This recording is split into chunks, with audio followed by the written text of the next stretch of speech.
Right. You know, the way I got into this whole thing was I was tuned to E just like this, which is low to high, E, B, E, G sharp, B, E, like playing an E chord or a Vastapole tuning. And I was frustrated because I was playing in a blues band, and we do a minor blues, but I'd slant the slide or tilt and to get the notes.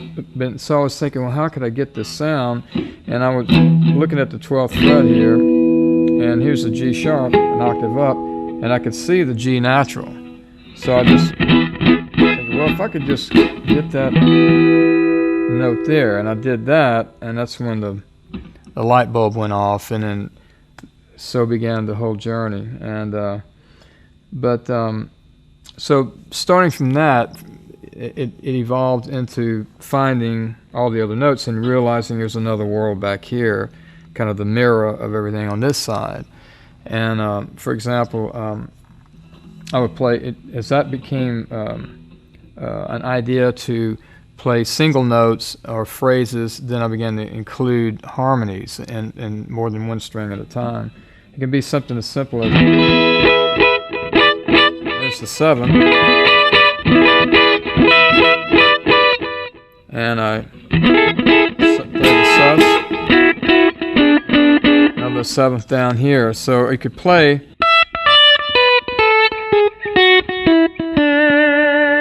with the glass or the slider. You go. It's a very different sound, and in combining those,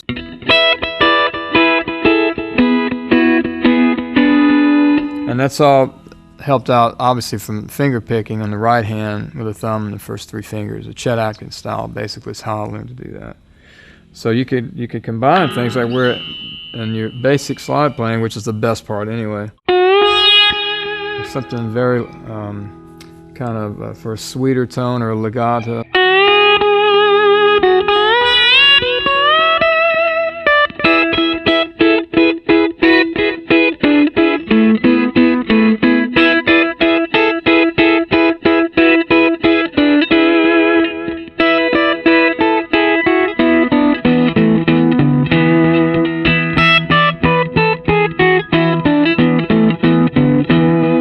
Just doing different combinations with that same basic idea that I hit upon for finding a way to play a minor chord in a tune to a major key. It's really important to get the gauge strings matched with the weight of your slide. And what I've got here is 13 through 56 gauge, so it's a medium, like a medium acoustic set. So the action's really not that high. It's enough. You want to get it up enough so that all the notes are going to ring true and clear the fret. And at the same time, when you reach back to fret, then you intonate. So there's just enough space for these, the notes back here as you fret them, that it'll clear the glass. So that I'll have 5. So in this case, example, I'll have 5 notes that are floating with the slide, okay? I'll combine this note here.